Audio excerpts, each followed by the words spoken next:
আয়াস এবং রওশন আলী খান বর্তমান মুখোমুখি হয়ে দাঁড়িয়ে আছে ইলমা ইসলামের ঘরে। বেশ কিছুক্ষণ পর আয়াসের নীরবতা ভেঙে বলে ওঠে, এই ঘরটা আমার মায়ের ঘর ছিল। তার প্রেগনেন্সির পুরোটা সময় তিনি এই ঘরেই কাটিয়েছেন। কত শত নির্ঘুম রাত, কত শত যন্ত্রণা, কত শত কান্না লুকিয়ে রয়েছে এই ঘরের প্রতিটি কোনায় কোনায়। আয়াস একটা দীর্ঘশ্বাস ছেড়ে বলে উঠল, তখন বয়স আমার হয়তো খুব বেশি না, যখন আমি আমার মায়ের অতীতের তিক্ততা জানতে পারি। আয়াস হেঁটে পড়ার টেবিলের কাছে গিয়ে সেখানে থাকা ডায়েরিটা নিজ হাতে নিল এবং রওশন আলী খানকে বলে ওঠে, এই সেই ডায়েরি, যেই ডায়েরিতে আমার মায়ের যন্ত্রণাগুলো তুলে ধরা আছে। প্রথম যেদিন আমি এসব জানতে পারি সেদিন মনে চাইছিল আপনাকে খুন করে ফেলতে, কিন্তু ওই যে রক্তের টান, যত যাই হোক বাবা হন তো আপনি আমার। তাই আপনাকে কিছু করার সাধ্যই আমার ছিল না। আমার মা একজন মহৎ নারী ছিলেন, না হলে যাদের জন্য তাকে এতটা যন্ত্রণা ভোগ করতে হলো তাদের জন্যই তিনি সাফাই গাইলেন।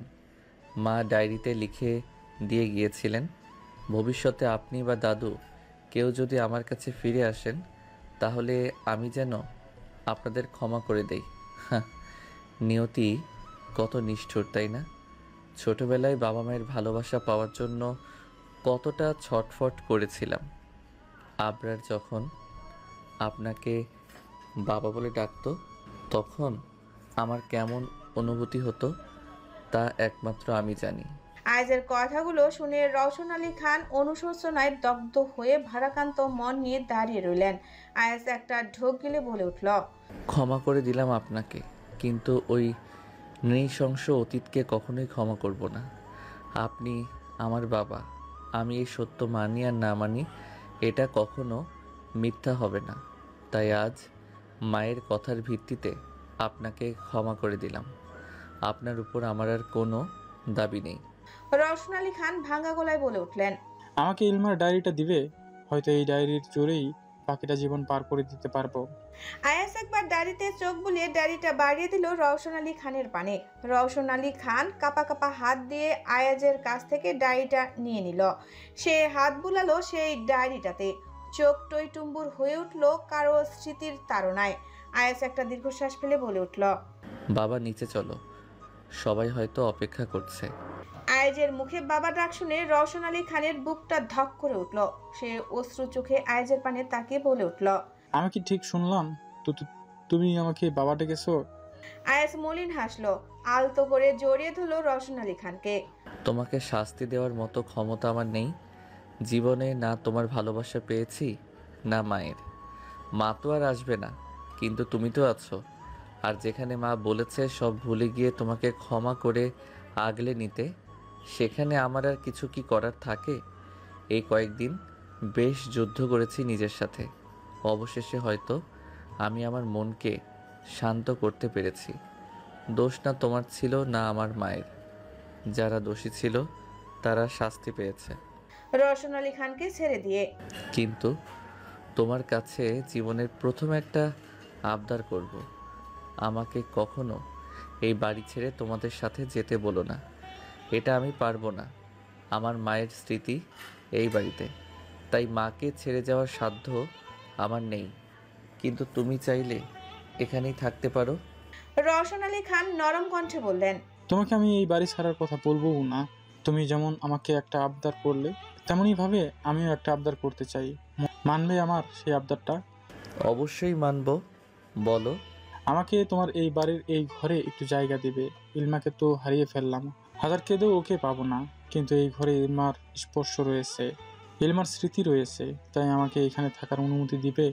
আয়াজ বুঝলো রওশন আলী খানের মনের অবস্থা। সে মৃদু হেসে বলল, এখন থেকে এটা তোমারই বাড়ি, আর এই ঘরটাও তোমার একান্তের। তুমি এখানেই থেকো। আয়াজের কথায় রওশন আলী খানের মুখে হাসি ফুটে উঠল। আমাকে কিছুক্ষণ একা এখানে রেখে যাও, আমি কিছুক্ষণ পর আসছি। আয়াজ সম্মতি জানিয়ে বেরিয়ে পড়ে ঘর থেকে। ঘর থেকে বেরিয়ে লম্বা করিডোর পেরোনোর সময় আয়াজ দেখতে পায় কথার হাতে ট্রে নিয়ে এখানে আসছে। ট্রেতে এক কাপ কফি ও চা। কথা আয়াজকে এভাবে দাঁড়িয়ে থাকতে দেখে আয়াজকে ইশারা করলো কথার হাত থেকে ট্রেটা নেওয়ার জন্য। আয়াজ বুঝলো কথার চোখের ইশারা। সে কথার হাত থেকে ট্রেটা নিয়ে নিল। এখানে দাঁড়িয়ে আছেন কেন? আর এই কফিটা কার জন্য বানাতে বললেন? তোমার শ্বশুর আর জামাইয়ের জন্য। মানে কি বলছেন এগুলো? তোমার এই ছোট্ট মাথায় এত কিছু ঢুকবে না। এখন চা এবং কফিটা নিয়ে যাও। নিয়ে যাব মানে? খাবেন না যখন তখন বানাতে বললেন কেন? আমাকে কষ্ট করাতে ভালো লাগে আপনার, হ্যাঁ? আর তখন সবার সামনে বউ বউ করে ডাকছিলেন কেন? লজ্জা শরম কি সব গুলে খেয়ে ফেলেছেন? জানি। কথা তার ইশারা সম্পূর্ণ শেষ করতে পারল না, তার আগেই আয়াস কথার ঠোঁটে ভালোবাসার পরশ এঁকে দিল। কথা আয়াসের কাজে চোখ মুখ কুঁচকে ইশারা করল। বেলাজ বেটা মানুষ কোথাকার, সারা দিন আপনাকে যেন আমার আশেপাশেও না দেখি বলে দিলাম, না হলে খুন্তি দিয়ে পেটানো শুরু করবো আপনাকে। এই ইশারা করে কথা আয়াজের হাত থেকে ট্রেটা কেড়ে নিয়ে চলে গেল। আর আয়াস তার বউয়ের কথা শুনে হতবাক হয়ে দাঁড়িয়ে রইল। তার বউ তাকে খুন্তি দিয়ে পেটাবে এটা তার বিশ্বাস হলো না, কিন্তু পর মুহূর্তেই ভাবলো যেই বউ তাকে শলার ঝাড়ু নিয়ে তেড়ে আসতে পারে সেই বউকে দ্বারা খুন্তি নিয়ে নির্যাতনও সম্ভব। বিকেল 5টা, জমিদার বাড়ির সকলে তৈরি হচ্ছে তাদের গন্তব্যে চলে যাওয়ার জন্য। তারা সবাই মিলে আরিয়ান এবং বৃষ্টির বিয়ের সামনে শুক্রবার ঠিক করেছেন। হাতে আর মাত্র 1 সপ্তাহ বাকি, তাই তো এখন থেকেই তাদের ভীষণ তাড়া। বসার ঘরে এরই মাঝে জাফর আলী খান আয়াজের উদ্দেশ্যে বলে উঠল। আয়াস দাদু ভাই, আমি চাইছিলাম তুমি এবং কথা এই একটা সপ্তাহ আমাদের বাড়িতে গিয়ে থাকো, অন্তত বৃষ্টি এবং আরিয়ান দাদু ভাইয়ের বিয়ে পর্যন্ত আমাদের সঙ্গে থাকো। দেখো, তুমি এই বাড়িতে থাকবে তাতে আমি অমত করিনি। ইলমার স্মৃতি এই বাড়িতে তো আমিও বুঝি, তাই চাইছিলাম একটা সপ্তাহের জন্য। আয়াজ জাফর আলী খানের কথা শুনে বেশ স্বাভাবিকভাবেই বলে উঠল। সেটা আপাতত সম্ভব না দাদু, এখন কার্যালয়ে বেশ কাজের চাপ, তাই এখন তোমাদের সাথে যাওয়া আমার পক্ষে অসম্ভব। কিন্তু আমি কথা দিচ্ছি বিয়ের 2 দিন আগে আমরা চলে আসব। আয়াজের কথা শুনে জোনাকি খান বলে উঠলেন। তা না হয় বুঝলাম। আচ্ছা, তাহলে কথাকে নিয়ে যাই, ও কয়েকটা দিন থাকুক আমাদের সাথে। জোনাকি খানের কথা শুনে আবরার মনে মনে হেসে বলে উঠল। ছোট মা, বউ পাগল বেটা কে বলছে বউ ছাড়া থাকতে? হাই রে ছোট মা, তুমি আয়াজকে এখনো চিনলে না। দেখো এখনই এই বেটাই নির্লজ্জের মতো বলে উঠবে, না কথার এখন যাওয়ার প্রয়োজন নেই, ও চলে গেলে আমাকে কে দেখবে? আবরারের মনের কথাই সত্যি হলো। আয়াস বলে উঠল। আসলে ছোট মা, কথা না হয় আমার সাথেই যাবে, ও চলে গেল আমাকে কে দেখবে? না মানে একা একা আমি কিভাবে সব সামলাবো? আয়াজের কথা শুনে আবরার পারছে না গা দুলিয়ে হাসতে। ওইদিকে আহান সহ বাড়ির সকলে মুখ টিপে হাসে। কথা চোখে তেজ নিয়ে আয়াজের পানে তাকিয়ে আছে। কথা জোনাকি খানের কাঁধে হাত রাখলো। জোনাকি খান ফিরে তাকালেন কথার দিকে। কথা কাঁদো কাঁদো মুখ বানিয়ে ইশারা করলো। আমি তোমাদের সাথে যাব। হারিয়ান ভাইয়ার বিয়ে আর আমি এ বাড়িতে বসে থাকবো? না না, আমি যাব।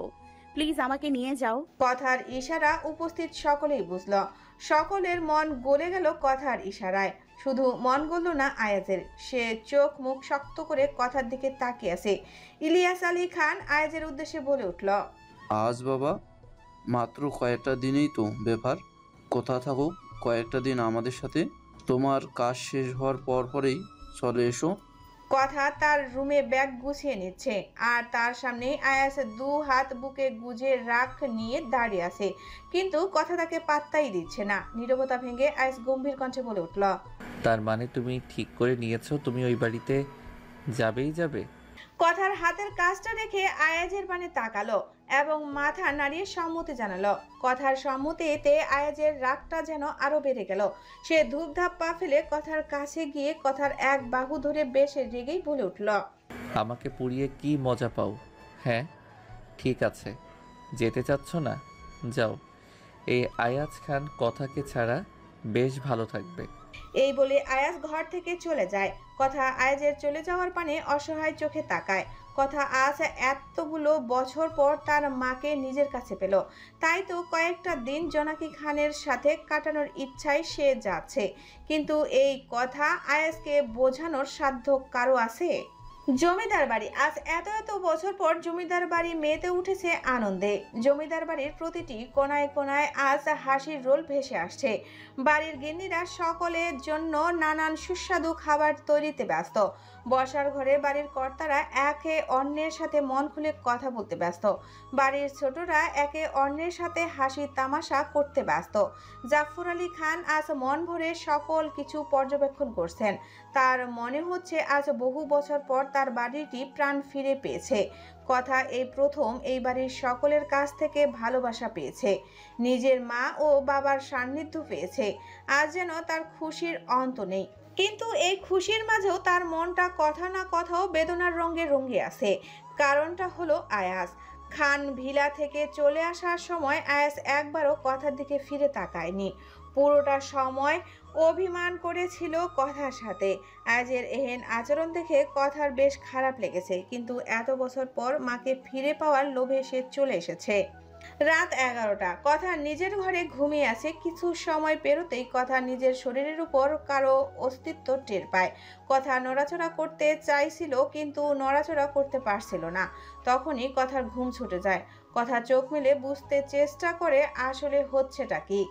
একদিকে কথা স্পষ্টভাবে কারো অস্তিত্ব নিজের শরীরে পেতেই ভয়ে কুঁকড়ে উঠল। সে নিজেকে ছাড়াতে চাইছিল, কিন্তু পারছিল না।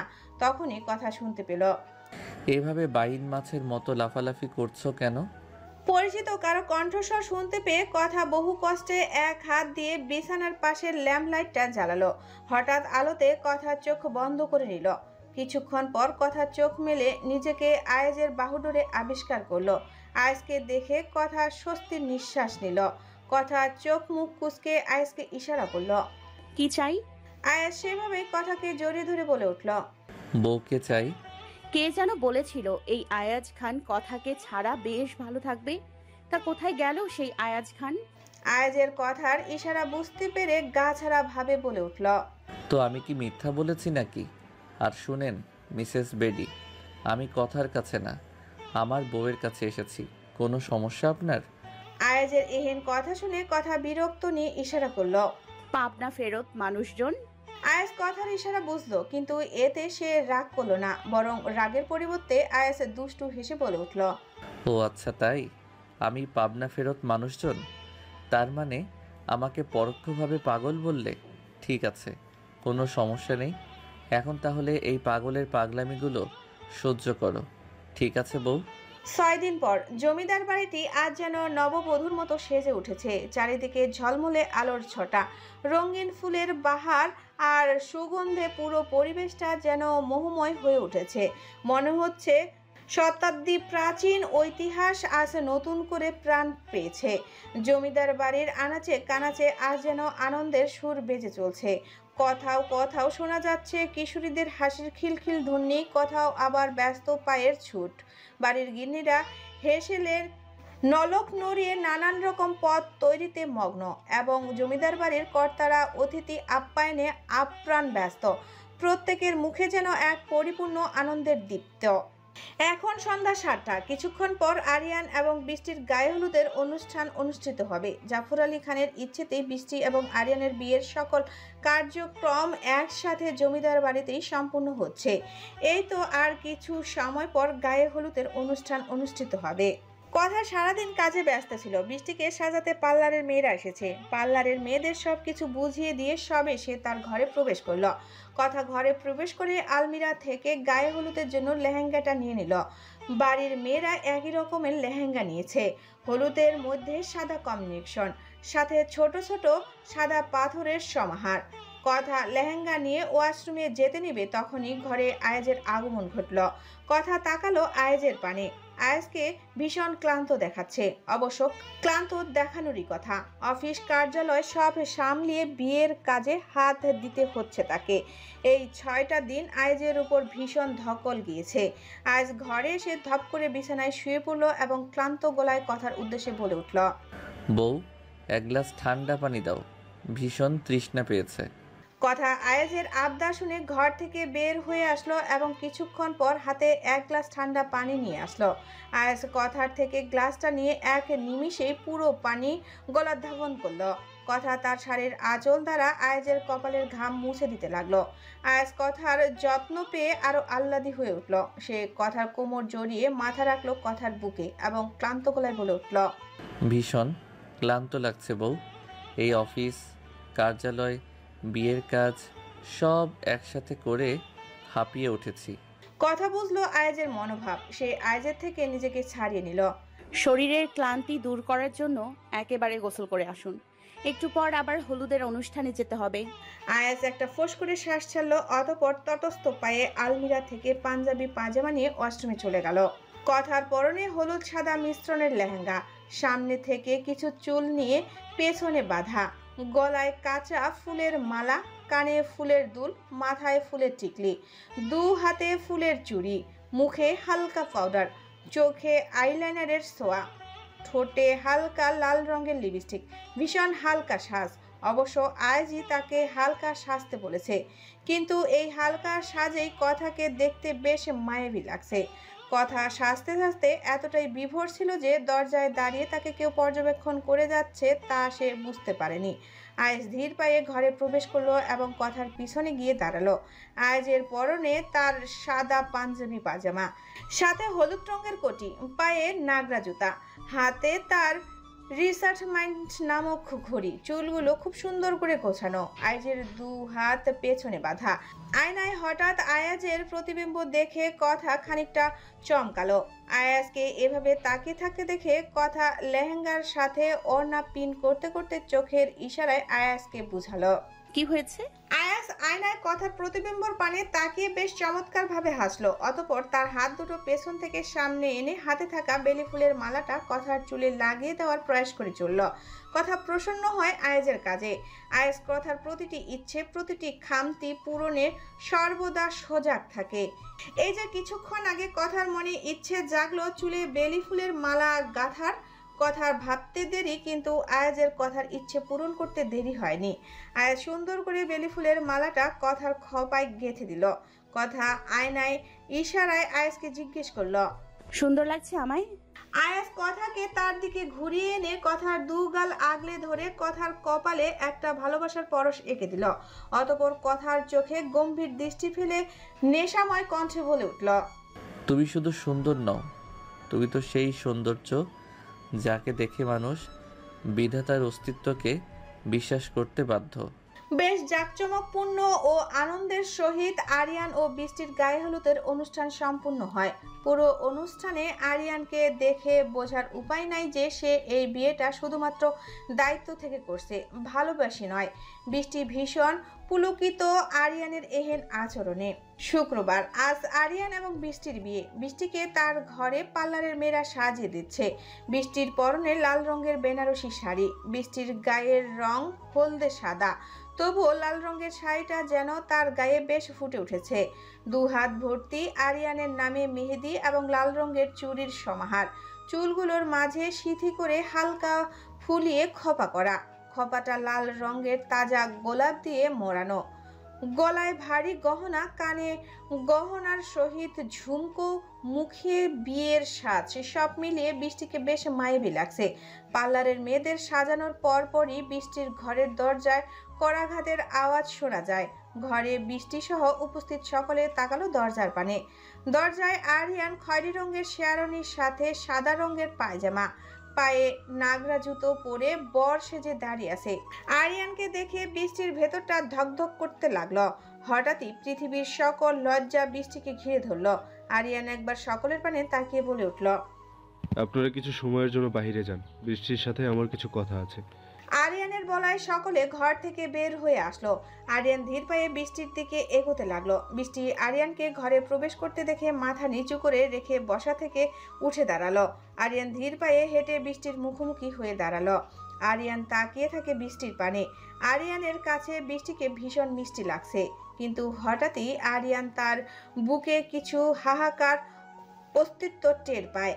এতটা বছর যাকে এই দিনে আরিয়ানের বৃষ্টির জায়গায় কথাকে ভেবে এসেছিল, কিন্তু নিয়তি কত নিষ্ঠুর, তাই না? আরিয়ান একটা দীর্ঘশ্বাস ফেলে বলে ওঠে, তোর সাথে আমার কিছু কথা ছিল। বৃষ্টির লাজুক ভঙ্গিতে নরম কণ্ঠে বলল, হ্যাঁ বলো। আরিয়ান নিজেকে ধাতস্থ করে বলা শুরু করলো, আজ আমাদের বিয়ে বৃষ্টি। জানি না এসব ঠিক হচ্ছে নাকি ভুল হচ্ছে। অপরাধ বোধ আমাকে বারবার তাড়া করছে। মনে একজন রেখে অন্য একজনকে বিয়ে করা কতটুকু ন্যায় আমি জানি না, কিন্তু যাকে ভালোবাসি তাকে আর এ জীবনে আমার পাওয়া হবে না। সে বিবাহিত, তাকে ভালোবাসাও আমার পাপ। এই কয়েকদিন মনকে বেশ বুঝিয়েছি, কথাকে ভালোবাসা থেকে নিজেকে আটকিয়েছি। হয়তো তা পেরেওছি, কিন্তু মোহ বলে একটা কথা আছে বৃষ্টি। আমি কথার প্রতি আমার মোহ আর কাটাতে পারছি না। আমি জানি না সারা জীবন কিভাবে তোর সাথে আমার জীবন কাটাবো, কিন্তু আমার জীবনে তোকে প্রয়োজন।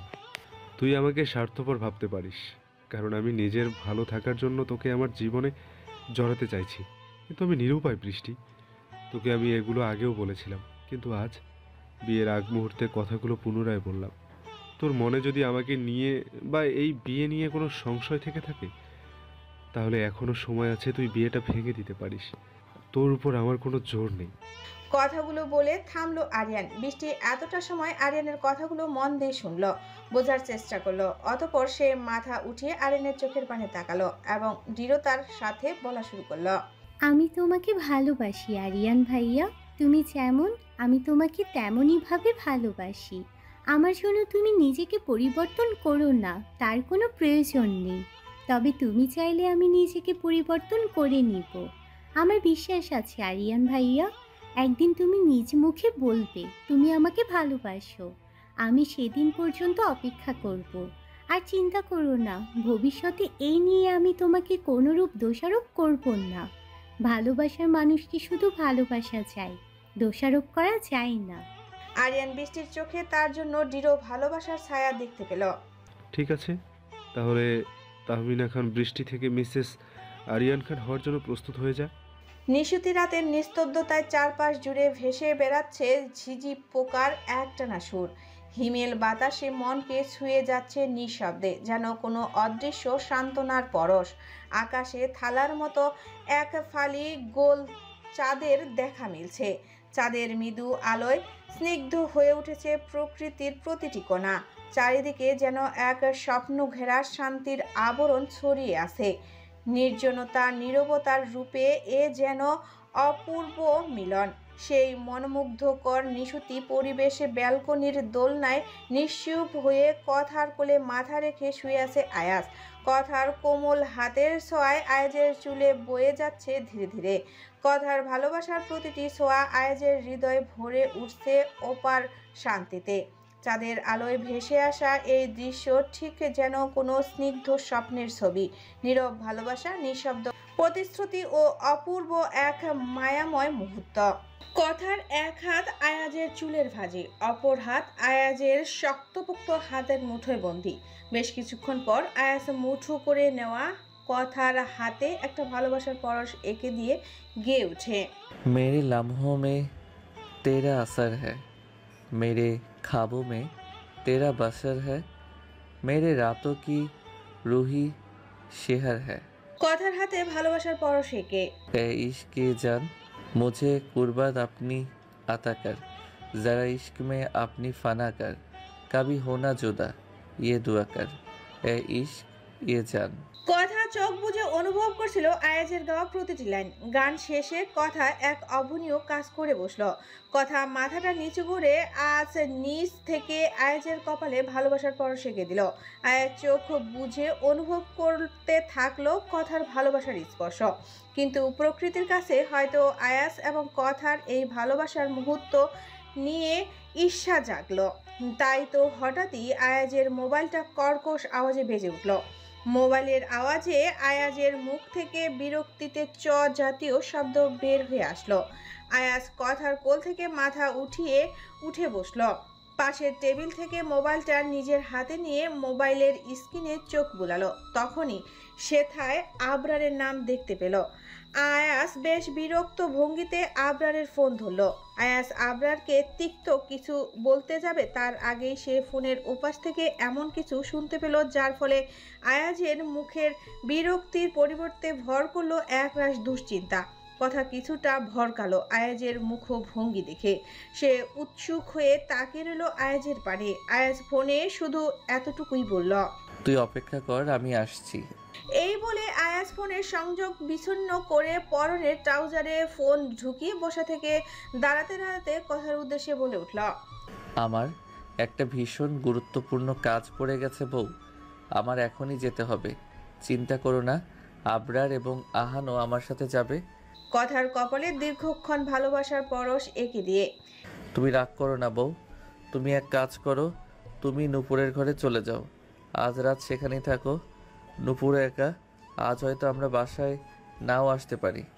এই বলে আয়াজ ঘর থেকে বেরিয়ে আসলো। কথা আয়াজের চলে যাওয়ার পানে তাকিয়ে একটা দীর্ঘশ্বাস ফেললো। মনে মনে ভাবলো, আয়াজ, আবরার এবং আহানের কি এমন কাজ থাকতে পারে যে তাদের এই রাতে বের হতে হচ্ছে। কথা ধীর পায়ে হাঁটা ধরলো নূপুরের ঘরের উদ্দেশ্যে। আজ বিয়েতে এত কাজ করার ফলে প্রায় সকলেই বেশ ক্লান্ত। কথা ভেবেছিল নূপুর হয়তো ক্লান্তিতে ঘুমিয়ে পড়েছে, কিন্তু কথার ভাবনা ভুল হলো। সে নূপুরের ঘরে যেতেই দেখতে পেল ইতি এবং নূপুর একসাথে বিছানায় বসা। তারা দুজনেই কথাকে দেখে মিষ্টি করে হাসলো। কথাও তাদের হাসির পরিপ্রেক্ষিতে হাসলো। কথা বিছানায় গিয়ে বসতেই ইতি বলে উঠল, আয়াজ ভাইয়া ও বাহিরে গিয়েছে। ইতির প্রশ্নের উত্তরের পরিপ্রেক্ষিতে কথা মাথা নাড়ল। এবার নূপুর বলে উঠল, বুঝি না বাপু, এই 3 ভাইয়ের মাঝরাতে কি এমন কাজ পড়ে গেল? থাক, তারা 3 ভাই থাকুক বাহিরে, আজ না হয় আমরা 3 জন গল্প করে কাটিয়ে দেই, কি বলো? নূপুরের কথায় ইতি এবং কথা সায় জানালো। তুই এই রাতে কি পাগলামি শুরু করলি বৃষ্টি? এখানে পাগলামির কি দেখলেন আপনি? এটা পাগলামি না, এই মাঝরাতে আমাকে টেনে নিয়ে আসলি বেলকনিতে, এখন আবার হাতে গিটার ধরিয়ে দিয়ে বলছিস গান গাইতে। এই তোর মাথা ঠিক আছে? এই মাঝরাতে কে গান গায়? আপনি গান এমন করেন কেন? একটা গানই গাইতে বলেছি, মনে হচ্ছে আপনার সব ধন সম্পদ আমার নামে লিখে দিতে বলেছি। বৃষ্টির কথায় আরিয়ান চোখ মুখ কুঁচকে নিল। তাদের বিয়ে হয়েছে বেশ সময় আগে। বিয়ে এবং সকল নিয়ম কানুন শেষ হতে হতে বেশ রাত হয়ে যায়। ঘরে এসে আগে তারা দুজনেই ফ্রেশ হয়ে নেয়, তারপর তারা একসাথে নফল নামাজ আদায় করে। আরিয়ান ভেবেছিল এবার সে এখন একটু বিশ্রাম নেবে। বিয়ের উপলক্ষে এই কয়েকদিন বেশ ধকল গিয়েছে তার উপর, কিন্তু বৃষ্টির জন্য তার আর বিশ্রাম করা হলো না। বৃষ্টি আরিয়ানকে টেনে ব্যালকনিতে ধরে নিয়ে আসলো এবং আরিয়ানের হাতে গিটার ধরিয়ে দিয়ে বলল, আজ রাত তারা ঘুমাবে না, আরিয়ান গাইবে, বর সে গান শুনবে। প্লিজ গাও না, এমন করো কেন? নিষ্পাপ মুখ বানিয়ে আরিয়ান বৃষ্টির পানে তাকিয়ে একটা দীর্ঘশ্বাস ছাড়ল। তার যে আজ ঘুম হবে না তা সে ভালোভাবেই বুঝতে পারল। পর মুহূর্তেই সে ভাবল, আর 5টা দম্পতির মতো তো তাদের বাসর রাত হবে না, তাই বৃষ্টির মন রক্ষার্থে না হয় গান গাওয়াই যাক। আরিয়ান গিটারটা কোলে নিল। বৃষ্টি আট ঘাট করে 2 পা ভাঁজ করে সোফায় বসলো। কোলে একটা বালিশ নিয়ে গালে হাত দিয়ে আরিয়ানের পানে তাকিয়ে রইল। আরিয়ান গিটারের টুংটাং শব্দ বাজিয়ে গেয়ে উঠল। মৃত্যু পথকুটি নিশুতি নীরবতায় জেগে আছে চারিপাশে। আজ বহুদিন পর আবারও প্রাণ ফিরে পেল সেই পুরনো বাড়িটি। যেন চারপাশে জমাট বাঁধা নীরবতা একটু পর পর নড়ে উঠছে। দীর্ঘকাল পর মানুষের স্পর্শে জেগে উঠেছে এই ইট কাঠের নিঃসঙ্গ বাড়িটি। আয়াস, আবরার, আহান, এরশাদ, মোর্শেদ ও হাসিব সকলেই আজ এখানে সমবেতন। প্রত্যেকের চোখে এক অদ্ভুত শূন্যতা। মাথার উপর চাপা পড়ে আছে যন্ত্রণার এক অজানা ভার।